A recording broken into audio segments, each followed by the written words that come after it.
Welcome back to The Explainer, everyone. Today, we're unraveling a system that literally touches all of our lives, yet it kind of remains a mystery to most of us.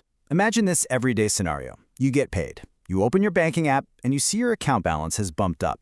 For most of us, honestly, that's where the thought process totally ends. The money's in the bank, right? But have you ever stopped to wonder what exactly happens next? What is the bank actually doing with your money while you aren't spending it? So, let's dive into this, because we really need to address a super common misconception.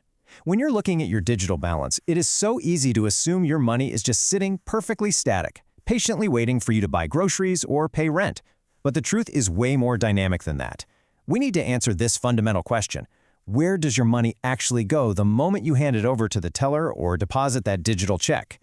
There is a stark contrast between what we tend to imagine and how things actually operate. The myth is that a bank is basically a glorified storage facility. A giant, impenetrable steel vault filled with stacks of cash, and somewhere in there is a little safety deposit box with your name on it, holding your specific dollar bills. Well, actually, scratch that. That's simply not true. The reality is that modern banks are highly active economic participants. They don't just hold money, they put it to work. Every single day, they are moving funds, processing millions of payments, financing new homes, and keeping entire businesses afloat. Modern economies, as we know them, would look completely different, and frankly, they'd cease to function entirely without them. Okay, let's get into Section 1, Connecting Savers and Borrowers. To really understand how banks connect savers and borrowers, we have to look at a piece of financial jargon that sounds a little intimidating, but I promise it's actually quite simple. A bank is, at its core, a financial intermediary. All that really means is that it's a highly efficient, highly regulated middleman that sits perfectly between the people who have money and the people who need money. They bridge the gap. Let's walk through a practical scenario to see exactly how this works step by step. Imagine a woman named Sarah. Sarah has $10,000 she wants to safely tuck away for the future. Meanwhile, across town, we have John. John's an entrepreneur who desperately needs $10,000 to buy essential equipment to get his small business off the ground. Now, if banks didn't exist, Sarah would have to somehow find John, personally evaluate if he's trustworthy, draft up all the legal agreements, and then chase him down for monthly payments. It would be wildly inefficient and a huge risk for Sarah. Instead, step 1, Sarah deposits her money in the bank. Step 2, the bank, acting as that middleman, securely records her claim to that money. Step 3, the bank turns around and lends $10,000 to John. Just like that, the bank removes all the friction and all the direct risk right off of Sarah's shoulders. Which brings us to Section 2, How Banks Make Money. Now, banks aren't performing this incredibly helpful middleman service out of the goodness of their hearts, right? They are businesses. While they definitely do earn revenue from account maintenance fees, the underlying math of their main business model is elegantly simple. Let's go back to our previous example. Sarah deposits her $10,000, and the bank incentivizes her to keep it there by paying her a 2% annual interest rate. So Sarah earns $200 a year just for parking her money. But remember, the bank lends that money out to John. And when they lend John that $10 grand for his business, they charge him a 6% interest rate. So John pays the bank $600 a year. The absolutely crucial point here is that $400 difference. The bank earned $600 from John, paid $200 to Sarah, and kept the $400 difference.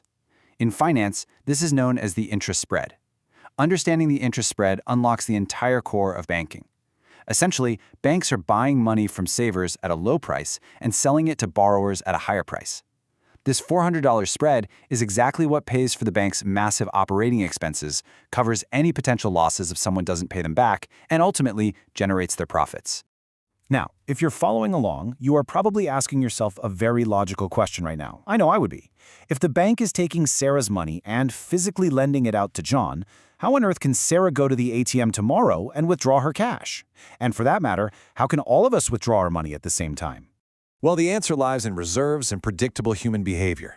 You see, the bank heavily relies on the law of large numbers. In reality, across thousands or even millions of customers, not everyone needs to withdraw all of their savings on the exact same day. On any given Tuesday, some folks are making deposits while others are making withdrawals, and mathematically, it mostly balances out. However, just to be safe, banks are required to hold a specific amount of cash, which we call reserves, either in their own vaults or deposited at the central bank. As long as withdrawal requests stay within the normal bounds of predictable everyday activity, the system functions completely seamlessly. And this brilliantly illustrates the foundation of the entire financial world. Money itself relies entirely on trust. We all collectively agree that a piece of paper or some digital number on a screen actually has value. But equally, the banking system relies completely on trust. We deposit our paychecks because we inherently trust that the bank is going to honor our withdrawals tomorrow. Businesses trust banks to securely process their payroll. If that trust breaks down, the whole system just freezes. Moving along to Section 3, the hidden payment infrastructure. Now that we understand the lending side of things, let's look at the infrastructure we use every single day without a second thought. Think about what happens when you buy a coffee and simply tap your debit card. An incredibly intricate digital exchange occurs instantly. The bank's infrastructure verifies your account balance, securely transfers those funds across networks to the coffee shop's bank, records the exact details of the transaction, and ensures the payment completes without a single error. We completely take it for granted, but without banks providing and maintaining this massive, expensive technological infrastructure, simply buying groceries or paying your rent would be a massive logistical headache. All right, Section 4, the engine of economic growth. Zooming way out to the macro level, banks are the engines of economic growth for entire nations. By taking idle savings and putting it to work, they act as the beating heart of human development. Economists often say that capital is the lifeblood of an economy. Capital just refers to the financial resources needed to build and produce things. Banks are the master distributors of this capital. Because of bank loans, young families can buy homes without needing hundreds of thousands of dollars in cash up front. Entrepreneurs can secure the funds to open up that restaurant they've always dreamed of. Students can borrow against their future earning potential to invest in higher education today. Huge companies can secure millions to build new factories, which in turn hires workers, who then deposit their new paychecks back into the banking system. It's this continuous, amazing growth-generating cycle. But we have to be realistic here. This isn't some magical, foolproof system where everyone always pays back what they owe. We live in the real world. Economic downturns happen, brilliant business ideas fail, and good people unfortunately lose their jobs.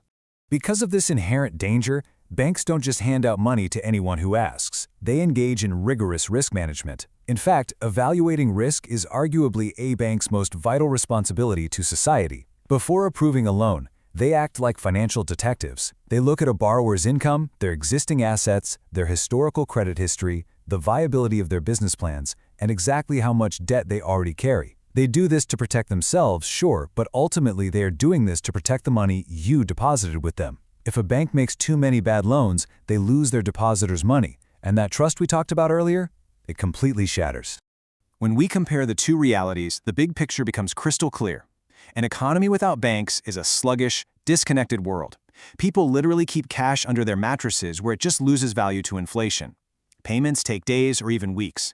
Businesses struggle to find investors, and overall economic growth is completely stagnant. Contrast that with our modern economy with banks. Capital flows like a river.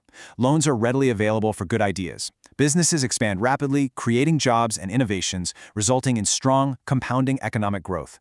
The difference is absolutely monumental. So we've covered how banks act as middlemen, earn money on the interest spread, manage risk, and power the economy. But I want to leave you with a really crucial question about how finance truly works. Think about Sarah depositing her $10,000, and the bank lending that exact same $10,000 out to John. Sarah still sees $10,000 in her app, but John also now has $10,000 to spend. So, when banks receive deposits and make loans, are they actually creating brand new money? To answer that, you are definitely going to have to join me for our next explainer, where we dive into the fascinating mechanics of fractional reserve banking. You literally will not want to miss it. Until then, keep learning and stay curious.